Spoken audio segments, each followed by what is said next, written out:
अस्सलाम वालेकुम भलीकार ऐं हक़ मौजूद तव्हां ॾिसी रहिया आहियो आवाज़ 360 ऐं आउं आहियां अतलस सबीर शाह। नाज़रीन, इज़राइल वरी खां लेबनान जे मथां अटैक्स शुरू करे छॾिया आहिनि। हालांकि ईरान सां जेके कॉन्वर्सेशन्स हुयूं, टॉक्स हुयूं, टेक्निकल टॉक्स हुयूं, उहे वरी खां शुरू थियण जो इम्कान आहे ऐं शुरू थियण वारियूं हुयूं, लेकिन US president Donald Trump worry हिकिड़ी स्टेटमेंट ॾिनी त I will soon announce that the straight of Hormuz is a US territory. जेॾीमहिल असां ॾिसूं था त US प्रेसिडेंट डोनाल्ड ट्रंप कई अहिड़ियूं स्टेटमेंट्स थो ॾिए जंहिंखे माण्हू अॼुकल्ह असांजी ऑडियंस, उन्हनि जी audience, even the civilians of United States themselves do not take it seriously. लेकिन सवाल इहो आहे त आख़िर छा US boots on ground carry करणु चाहे थो ईरान में? छा US सिर्फ़ु हवाई फायरिंग कंदो रहंदो? छा US जेको फ्री हैंड ॾिनो आहे हींअर रिसेंटली इज़राइल खे, बिकॉज़ ट्राइलैटरल एग्रीमेंट खां बाद जेका US इज़राइल ऐं लेबनान जे विच में कई वई, जंहिंमें हिज़बुल्लाह खे इग्नोर कयो वियो, हिकिड़ी रेज़िस्टेंस मूवमेंट लेबनान जे, उन्हनि खे इग्नोर करण खां बाद इहो अज़्यूम्ड हुयो कि शायदि इहा ट्राइलैटरल एग्रीमेंट वधीक अरसो हलंदी न, ऐं ईअं ई थियो आहे। Israel has restarted their attacks on Lebanon. How does Israel attack and how does Iran respond to it? इलाही सारा सवाल आहिनि असां सां गॾु, असांखे डिस्कस करण जे लाइ असांखे जॉइन कयो आहे ब्रिगेडियर रिटायर्ड बाबर अलाउद्दीन साहब, पाण पॉलिटिकल एनालिस्ट आहिनि। जी बाबर अलाउद्दीन साहब, thank you so much for joining. Babar Alauddin साहब, अभी रिसेंटली ट्रंप की एक स्टेटमेंट आई है जो कि काफ़ी हैरान कुन है। उनके कहना था कि I will soon announce that the straight of Hormuz is US territory. इसके हवाले से आप क्या कहेंगे, और ये इस बात में क्या ये हम अज्यूम कर सकते हैं या सोच सकते हैं कि US ग्राउंड ट्रूप इन्वेजन एक प्रॉपर उसके तरफ जा रहा है, या फिर एक नेवल ब्लॉकेट की तरफ दोबारा जाना चाह रहे हैं? जी, डोनाल्ड ट्रंप की स्टेटमेंट्स को स्टेट में तो हमें इस तरीके से यकीन भी नहीं करना चाहिए। अनप्रडिक्टेबल आदमी है, उनके तो उनकी स्टेटमेंट्स तो आपको पता है ऐसी ही होती हैं। अगर उनकी स्टेटमेंट्स को आप सीरियस लेना शुरू कर दे तो पूरी दुनिया में जंगो जदल शुरू हो जाए। वो सुबह कुछ कहते हैं, शाम को कुछ कहते हैं। स्टेट ऑफ हुर्मुज़ उनको उनके कहने से अमेरिका के कंट्रोल में कभी भी नहीं आनी। अभी गुजरगाहें होती हैं, उनको बाय फोर्स कभी भी आप फंक्शनल नहीं रख सकते। तजारत कभी भी अंडर थ्रेट नहीं हुआ करती। किसी के क्लेम करने से नहीं होगा, ना उनके क्लेम करने से स्टेट ऑफ हुर्मुज़ बिल्कुल सेफ हो जाएगी, ना ईरान के क्लेम करने से हुर्मुज़ सेफ हो जाएगी। ये एक बाहमी बातचीत के जरिए जो कि इस्लामाबाद MOU में डिसाइड हुआ था, टेक्निकल लेवल टॉक्स के जरिए ही इसका जो मैकेनिज्म है इनको डिसाइड करना पड़ेगा। ऐसे नहीं होता। और उनकी ज्यादा का अपने ऑफेंसिव की बात की है, ground offensive they can never dare. Ground offensive तो वो करेंगे तो टिपिकल ईरान की ट्रैप में आ जाएंगे ना जी। ग्राउंड ऑफेंसिव तो आप करने के बाद तो आप ऐसी जंग में फंस जाएंगे जिससे कभी भी नहीं निकल सकेंगे। हाँ, एयर स्ट्राइक्स वो करते रहे इससे पहले भी, that is the only option, लेकिन उससे भी ये होता है कि इनका पर्पस तो अचीव नहीं हो सका, क्योंकि एयर स्ट्राइक से आप डेवस्टेट तो कर सकते हैं, अपने कम्युनिकेशन इंफ्रास्ट्रक्चर को अब तबाह बर्बाद कर सकते हैं। उन्होंने किया भी है, but probably Iranians have now learn to live with that. वो एक बेहतर ऑप्शन तो डेफिनेटली नहीं होती, बट ग्राउंड ऑफेंसिव फिलहाल तो मेरा नहीं ख्याल ये करेंगे। आपका ये कहना कि ये सिचुएशन ऐसी रहेगी, सिचुएशन फिलहाल तो स्टेलमेंट लगता है, लेकिन ये भी हकीकत है कि बोथ अमेरिका और ईरान जंग नहीं चाहते हैं। उसकी बहुत सारी इंडिकेशंस हैं, इनकी स्टेटमेंट से भी आती हैं। ये बातचीत कभी करते हैं कर रहे हैं, कभी कहते हैं नहीं कर रहे। स्टेट ऑफ हुर्मुज़ पहले अगर हमें याद हो, टू स्टार्ट विद इनका ईरान का जौहरी प्रोग्राम सबसे बड़ा बोन ऑफ कंटेंशन था। अभी वो पीछे रह गया, अभी स्टेट ऑफ हुर्मुज़ जो है वो बोन ऑफ कंटेंशन बन गया। तो अमेरिका को रियलाइज करना चाहिए कि एक आबी गुजरगाह है, वो ईरान के टेरिटोरियल वाटर में से गुजरते हैं, तो इधर है ईरान ने उसको यूज किया एज ए ट्रम्प कार्ड, तो वो इतनी जल्दी तो उसको नहीं छोड़ेंगे। तो उसका हल तो बैठ के बातचीत से ही निकलेगा। और ईरान को भी ये सोचना चाहिए कि अभी गुजरगाह पे इस तरीके से उसको रोक नहीं सकते, उस पर टैक्स नहीं लगा सकते। पूरी दुनिया की मुखालफत चल रही हैं, डिस्कशंस, नेगोशिएशंस भी चल रही हैं, लेकिन उसके साथ साथ जब शुरू में सीज फायर अनाउंस हुई थी और उसके साथ साथ MOU साइन हुए थे, तो ईरान ने बड़ा क्लियरली ये बात मेंशन की थी कि लेबनान के ऊपर इजराइल अटैक करना बंद कर देगा। अभी हाल ही में US ने दोबारा एक फ्री हैंड दिया हुआ है इजराइल को, और वो इन्वेजन और एक अटैक्स दोबारा आपने शुरू कर चुके हैं लेबनान में। इसका क्या मकसद है? क्या US ईरान की सुलह के बाद भी इजराइल अपनी हरकतों से बाज नहीं आएगा?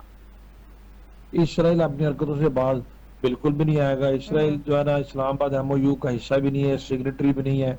वो इस पूरे कॉन्फ्लिक्ट में बातचीत में तो कहीं पर आता ही नहीं है, क्योंकि ना पाकिस्तान ना ईरान कोई भी उसको रिकॉग्नाइज नहीं करता है एज इंडिपेंडेंट स्टेट। तो इसराइल को सामने तो एक फ्री एट देयर विल उनको ये एक मौका मिला हुआ है। अमेरिकन खुद भी उनसे भी इस वजह से नाला तो है, अमेरिकन को एम्बेरसमेंट तो डेफिनेटली बहुत हो रही है। बट हम सब जानते हैं कि अमेरिका के ऊपर इसराइल का मुख्तलिफ वजूहात की बुनियाद पे जो इन्फ्लुएंस है स्टेट वे, उस इन्फ्लुएंस को वो डिनाई भी नहीं कर सकते। तो इसराइल ने तो ऐसे ही करना है। और उनका प्राइम मिनिस्टर तो खैर नेतन्याहू जो भी है, बट जो भी इसराइल का प्राइम मिनिस्टर आएगा उनकी सियासत होती ही इस चीज के ऊपर है कि किस तरीके से अपने स्टेट ऑफ इसराइल को प्रोटेक्ट करने के लिए आपने क्या करना है। वो उनकी टोटल इलेक्शन, चूंकि नवंबर में इलेक्शन ड्यू भी है, तो अब देखिएगा। तो उनसे तो मुझे इतनी उम्मीद नहीं है, वो इस तरह करते रहेंगे, कभी हमला किया कभी हमला ना किया। लेकिन अगर अमेरिका ईरान ये तनाज़ा सेटल हो जाता है और जिस तरीके से इस पूरे रीजन में ये म्यूचुअल सिक्योरिटी एग्रीमेंट्स अभी हम देख रहे हैं कि एक्सपेंड कर रहे हैं एक्स्ट्रा रीजनल फोर्सेस के लिए, यहाँ पर विद इन द रीजन आके इस तरीके से इंटरफेयर करना इतना आसान नहीं होगा। With particular reference to Pakistan, तुर्की और सऊदी अरेबिया के डिफेंस पैक्ट की बात कर रहा हूँ। तो इस जंग को मुस्तकिल बिरादर पर रुकना और एक देर पा अमन के लिए एक मुआहदा का होना बहुत जरूरी है। इसराइल का रवैया यही रहेगा, सर्कमस्टेंशियली उसमें कोई कमी आ जाए तो आ जाए, और वो आ जाएगी डेफिनेटली जब एक दफा ये जंग इस तरह के मुआहदे के तहत रुकती है। सर आपको क्या लगता है इजराइल को आखिर किस तरीके से रोका जा सकता है? क्योंकि अगर हम देखें तो एक ट्राइलैटरल एग्रीमेंट हुई थी इजराइल, लेबनान और यूएस के बीच में, जिसमें हिजबुल्लाह जो उनकी ही ऑर्गेनाइजेशन है उनकी तरफ से काफ़ी ये बातें स्टेट हुई थी कि उनको इग्नोर किया गया है स्टेटमेंट के अंदर, और जो डील है वो लेबनान की गवर्नमेंट के साथ की गई है और पहले से अज्यूम था कि शायद ये डील ज़्यादा अरसा टिक ना पाए। हालांकि ये न्यूज़ भी थी कि इजराइल साउदर्न लेबनान से अपने ट्रूप्स को वापस बुला रहा है, तो फिर ये दोबारा इन्वेजन और दोबारा अटैक्स की क्या वजह है? देखिए, लेबनान के साथ कोई ऐसी डील जिसमें लेबनान की गवर्नमेंट जो है वो एज अ पार्टी बीच में शामिल है और हिजबुल्लाह नहीं है, वो डील नहीं चल सकती है। लेबनान की जो ओवरऑल गवर्नमेंट का स्ट्रक्चर है, वहां पर आपको पता है कि वहां पर शिया, सुन्नीज और क्रिश्चियन आबादी है, और उनका तो पोलिटिकल सिस्टम भी इन्हीं तीन के ऊपर सेक्टेरियन रिलीजियस बुनियादों पर पूरे का पूरा सिस्टम है। वहां का प्राइम मिनिस्टर सुन्नी मुसलमान होता है तो पार्लियामेंट का स्पीकर शिया मुसलमान होता है तो प्रेसिडेंट क्रिश्चियन है। लेकिन हिजबुल्लाह एक रियलिटी है। हिजबुल्लाह ईरान लेबनान की गवर्नमेंट के कंट्रोल में है ही नहीं है।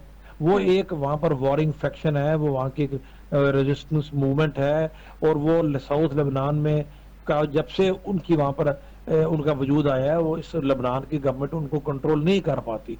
तो जब तक हिजबुल्लाह को एज अ रियलिटी समझते हुए उसको एक फरीक नहीं ये बनाएंगे किसी भी बातचीत में, उस वक्त तक कोई मुआहिदा भी जो है वो देर पा नहीं हो सकता। जैसे जब तक आप हमास को एक रियलिटी समझते हुए, चाहे वो स्पेशली गाजा में किसी भी पीस टॉक्स का हिस्सा नहीं बनाते, वहां पर भी परमानेंट पीस नहीं आ सकता। तो हिजबुल्लाह तो फिर है, वो चाहे कमजोर है चाहे मजबूत है, with the passage of time, but as an axis of resistance उसने तो रहना ही है। इसलिए लेबनान, अमेरिका और इसराइल के दरमियान जो भी अमन का मुआहिदा होता है वो नहीं देर पा चल पड़ता, क्योंकि जंग जब भी अरप्ट हुई है, इसराइल ने जब भी अटैक किया है, वो जनूबी लेबनान से करते हैं, उनका बॉर्डर उसके साथ मिलता है, वहां पर हिजबुल्लाह है, वहां पर लेबनान की गवर्नमेंट का इतना कंट्रोल नहीं है। और अभी आपने देखा होगा लेबनान के साथ भी जो एग्रीमेंट करते हैं, आपको किसी एग्रीमेंट में लेबनान के प्राइम मिनिस्टर नजर नहीं आते, चीफ एग्जीक्यूटिव वो है, लेबनान का प्रेसिडेंट चीफ एग्जीक्यूटिव नहीं है। तो बदनीयत ही तो वहीं से नजर आनी शुरू हो जाती है, नहीं कि जब आप मुल्क के प्रेसिडेंट को इसलिए बीच में शामिल कर रहे हैं कि वो क्रिश्चियन है और आपकी बात मानेगा, तो उनकी जो गवर्नमेंट है वो तो एक्चुअली बेसिकली अगर आप फिजिकली देखें तो उस एग्रीमेंट का हिस्सा होती भी नहीं है। तो इन वजूहात की बुनियाद पर ये एग्रीमेंट नहीं चलते। तो ये लोग जब तक जमीनी हकायक को मद्देनजर रख के इस तरह की बातचीत या नेगोशिएशन या एग्रीमेंट्स नहीं करते, उस वक्त तक कामयाबी नहीं हो सकती। ठीक। तो इसके साथ साथ ईरान ने ये बड़ा स्टेट किया था कि जब ईरान ने थ्रेट दिया था कि जी हम टॉक्स भी ख़त्म कर देंगे, तो उसके बाद ही यूएस ने अपनी ब्लॉकेड ख़त्म की थी, जो एडिशनल ब्लॉकेड उन्होंने लगाई हुई थी। तो क्या यूएस आखिर किस डायरेक्शन में जाना चाह रहा है यहाँ पे? यूएस एक तरह से थ्रेट्स के ऊपर रिस्पॉन्ड भी करता है, उनको स्ट्रेट ऑफ हॉर्मूज बंद भी नहीं चाहिए, लेकिन वो हमले भी बंद नहीं कर रहे हैं। कंसेक्टिवली हम ये देखते आ रहे हैं कि जब से ये जंग चली है और छिड़ी है, शुरू हुई है, तब से हम बस इस बैक एंड फोर्थ में लगे हुए हैं और किसी तरीके से नेगोशिएशंस भी किसी किनारे पे पहुंच नहीं पा रही हैं।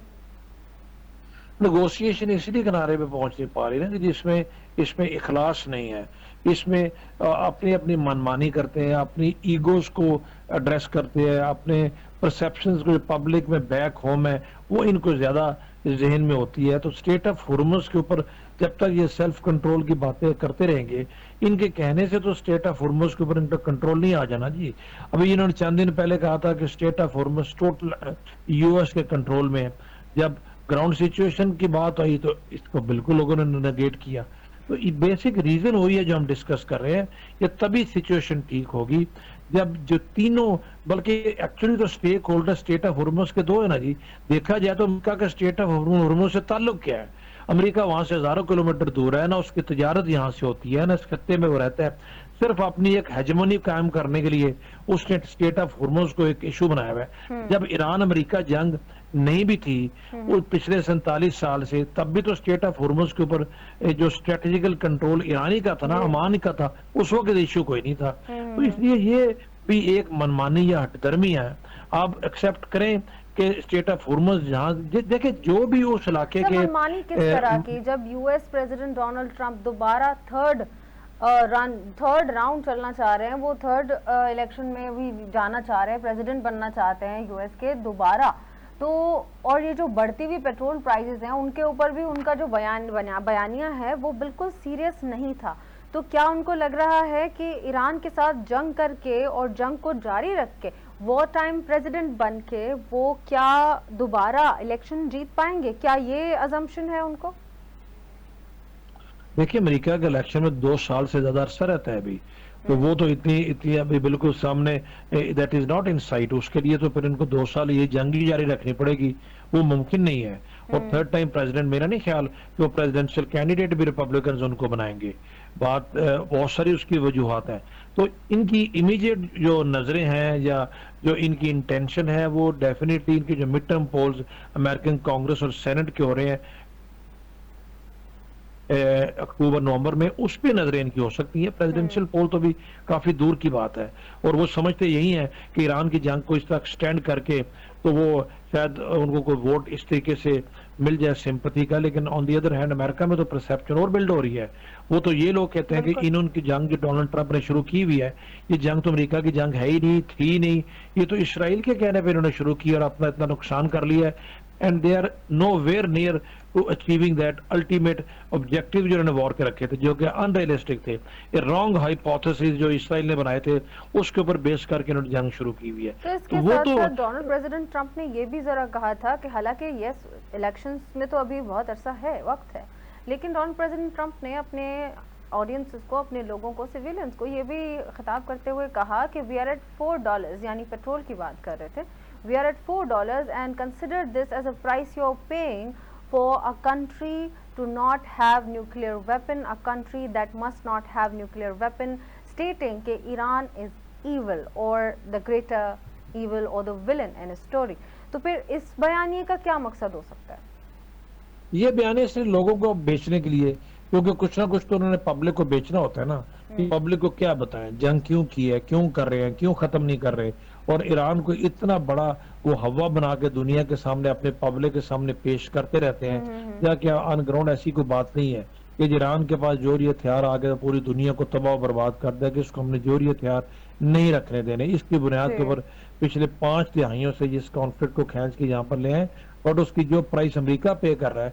आज दुनिया में जो बातें हो रही हैं, अमेरिका की वल्नरेबिलिटी कितनी होगी कि दुनिया के सबसे बड़ी मिलिट्री पावर के मतलब ये बातें की जा रही हैं कि जी उनकी तो वॉर इकोनॉमी इस जंग को बेर ही नहीं कर सकती। They are running short of अपने जो stockpiles of weapons and ammunition.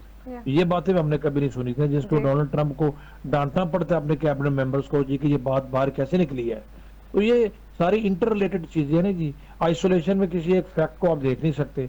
जब ओवरऑल इसको देखेंगे तो कंक्लूजन यही है कि this was ill timed war which is just not justified, और इनकी बुनियाद ही गलत थी, और जिन मफरूजों की बुनियाद पे जंग शुरू की गई है वो मफरूजे हकीकत से बहुत दूर थे, वो मफरूजे ही थे, वो हकीकत नहीं थी।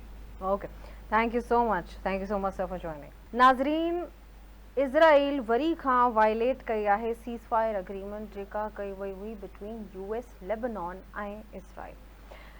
अंसार विलेज अंसार में इन्हनि वरी खां अटैक्स शुरू कया आहिनि जंहिंमें तमामु घणा सिविलियंस बि शहीद थी विया आहिनि। हीअ जंग आख़िर कॾहिं ख़तमु थींदी ऐं ईरान जो इन ते छा रेस्पॉन्स हूंदो, ईरान जो छा रेस्पॉन्स हूंदो इन ॻाल्हि ते कि इज़राइल वरी लेबनान ते अटैक्स, सदन लेबनान ते अटैक्स शुरू करे चुको आहे। हलूं था हिकिड़ी शॉर्ट कमर्शियल ब्रेक जी तरफ़, ब्रेक खां पोइ वरी मिलंदासीं ऑन आवाज़ 360।